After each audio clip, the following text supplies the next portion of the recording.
Hello grade 9 students, welcome to this video talking about our worksheet and its solution. Let's start with question number 1. Question number 1 is talking about the chromosomal abnormality and meiosis. The diagrams in document 1 represent only chromosomes 21 and 13 in the somatic body cells of two children, A and B. Here we have cell A and here we have cell B. So these two cells, they contains chromosomes as shown in the legend. This symbol is for chromosome 13 and the symbol, which is the circle, it's for chromosome number 21. They say first part 1, compare A, the number of chromosomes 13 in cells A and B. Chromosome 13, here we have how many chromosomes? 1, 2, 3. So we have 3 chromosomes 13 in the cell A, while here we have 1 and 2.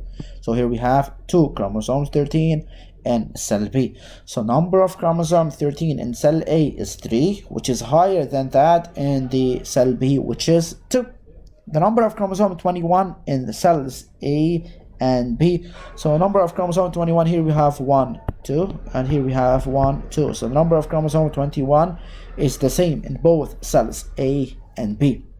Which of the cells represent an abnormality? The child A is the one that has chromosomal abnormality. Why? Because it has 3 chromosome 13 instead of having 2 chromosomes. Indicate the child that presents, this is the question, indicate the child that presents the chromosomal abnormality. We said that it's the child A, since it has 3 chromosome 13 instead of having 2. The diagram in document 2 present the same chromosome 21 and 13 in some gametes. So here we are talking about meiosis of the parents of the child with this chromosomal abnormality. These are the male gamete, sperm, and the ovum in the female. Indicate the abnormal parental gamete at the origin of this abnormality. Which one? 1, 2, 3, and 4. Every one of them contain 1 chromosome 13 and 1 chromosome 21. This is normal. And also this is normal. To the sperm, they are normal. Moving to the ovum for the female, this one is normal, but this one should be like this. So we have an extra one. This should not be here. So the chromosome abnormality is the chromosomal abnormality. The parental gamete number 4 is showing this abnormality. Since it has 2 chromosomes, it has 2 chromosomes, number 13, instead of having 1. So the problem here will occur or in anaphase 1 or during anaphase 2, during the separation of these chromosomes. So name the phase of meiosis, or anaphase 1 or it's anaphase 2. So this one is the abnormal. Moving to the solution. Question number 1, the number of chromosomes 13 is 3 in cell A, which is higher than that in the cell B, which is 2. Here we have 3 and here we have 2. The number of chromosome number 21 is the same or is equal in both cells and B. Both of them, we have 2 chromosomes 21. Which one has the chromosomal abnormality? Child A has the chromosomal abnormality. Why? Because it has 3 chromosome 13 instead of having 2 chromosomes 13. Number 3, the parental gamete 4 is at the origin of this abnormality. Why? Because it has 2 chromosome 13 instead of 1. Number 4, the phase, it's either anaphase 1 or anaphase 2. So here we move to exercise or question 2. The germ cells in the testes and the ovaries undergo meiosis, which leads to the formation of gametes. Each of these gametes possesses 1 chromosome of the 2 homologous chromosomes present in the germ cell. The adjacent document shows the behavior of the pair of chromosome number 21. So chromosome number 21 during meiosis in 2 parents. Number 1A. Let's determine the parent, who produces the abnormal gamete. As you see here, so we should have in every gamete we should have 1 chromosome. So the paternal and the maternal from the father, maternal from the mother. The paternal A and B, they are normal. Each of them, they contain 1 pair of chromosome number 1 chromatid. So here they are normal. While let's move to the maternal. Let's see if there is abnormality. The maternal, here we have 2 chromosomes number 21. While in D we don't have anything. There is no chromosomes. There is no chromosome number 21. So each one of them should contain one chromosome number 21. So here we have abnormality. So the abnormality was produced by the mother. It was maternal. This problem either to the during the process of the separation of the homologous chromosomes during anaphase 1, they migrated to the same pole instead of moving to opposite pole, or during anaphase 2, where the sister chromosomes they move to the same pole instead of moving to the opposite pole. So this is mainly the problem during anaphase, either anaphase 1 or anaphase 2 of the formation of meiosis. So here they are talking about gametes, so eventually we have to talk about meiosis and not mitosis. So they said formulate a hypothesis which explains the production of these abnormal gametes. Here we can talk about two hypotheses. Either there is a problem in meiosis in anaphase 1, where the homologous chromosome they didn't move to the opposite poles of the cell, they moved to one pole, or we can say, as I said, during anaphase 2, where sister chromosomes they don't move to the opposite poles of the cell, instead they move to the same pole of the cell. So mainly the problem is due to anaphase. It's an anaphase. So number 2a, draw the chromosome or the chromosomes 21 of each zygote resulting from the union of male and female gametes upon fertilization of the male and female gametes in each of the two cases. Case number 1. In case 1, we have gamete A with gamete C. Where is gamete A? This is gamete A. With gamete C, this is gamete C. So here we have one chromosome number 21. Here we have two chromosome number 21. So first case, we're going to have 3 chromosome number 21. Why? Here 1 plus 2. So we have 3. So 3 chromosomes number 21. You have to draw it inside the box. Give it a title, zygote having 3 chromosomes, number 21. So what do we call this abnormality? This is called trisomy 21. We have 3 copies of chromosome number 21. Case 2, we have gamete A. This gamete A, with D having no chromosome number 21. So here we have gamete 1A, with D. So here we have 1, here we have null. So the figure is going to be 1 chromosome number 21. So a zygote having 1 chromosome number 21. So does the zygote in case 1 show any anomaly? Sure. If yes, sure, yes. Name this anomaly. 3 chromosomes 21. It's called trisomy 21. Let's move to the solution. So number 1a, certain maternal gametes contain 2 homologous 21, and the other gametes they don't contain any chromosome number 21. So on the contrary, the normal should contain only 1.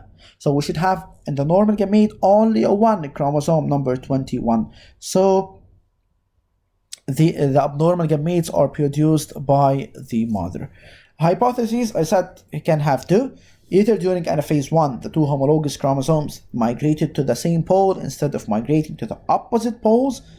Second hypothesis, during anaphase 2, the sister chromatids of chromosome number 21 migrated to the same pole instead of migrating to the opposite poles. Figures A and C. First one, A and C. So we have 1 chromosome in A, and in C we have 2. So we're going to have 3 chromosomes number 21, and this is called trisomy 21. Okay. So case 2, 21 zygote having 1 chromosomes number 21. So this is called trisomy 21. Let's move now to exercise or question 3. In question 3, we're going to talk about mitosis. The number of chromosomes obtained in the nucleus of an egg cell or a zygote and the genetic information carried by these chromosomes are conserved at each meiotic division, as seen in this document. To simplify the diagram, we present a pair of homologous chromosomes that carry the information B. This information B is found, for example, say hair color, skin color, and others. So this at number 1 indicate the origin of each chromosome of this pair for the information B contained in the nucleus of the egg cell. These we have 2. So 1 is from paternal origin. Paternal, as I said in class, paternal, papa, father. and maternal origin. Maternal, it's called mama, from the mother. So from the paternal and other from the maternal. By the referring to the opposite document, precise the number of cells obtained at each mitosis. Number of cells after each mitosis is 2. So here we have 2 daughter cells, and here we have mitosis, 2 daughter cells and 2 daughter cells, two daughter cells after each mitosis. Compare the number of chromosomes and the genetic information of the egg cell to those of each of the 2 daughter cells. So the number of chromosomes, it's 2 in the nucleus of the egg cell. It remains 2 of each of the daughter cells obtained. So here 2, here we have 2, here we have 2, and here we have 2. So it remains 2 after each mitosis.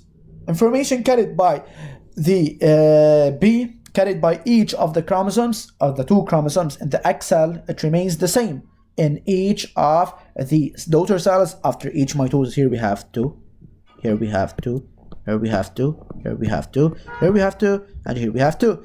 So the information is constant, is confirmed.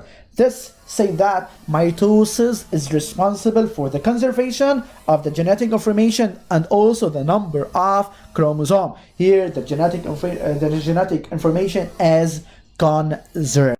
So in the nucleus of an egg cell, 1 chromosome of this pair is from paternal and the other is of maternal origin. The number of cells obtained at each of mitosis is 2. The number of chromosomes, that's 2 in the nucleus of the egg cell, remains 2 in the nucleus of the daughter cells after each mitosis.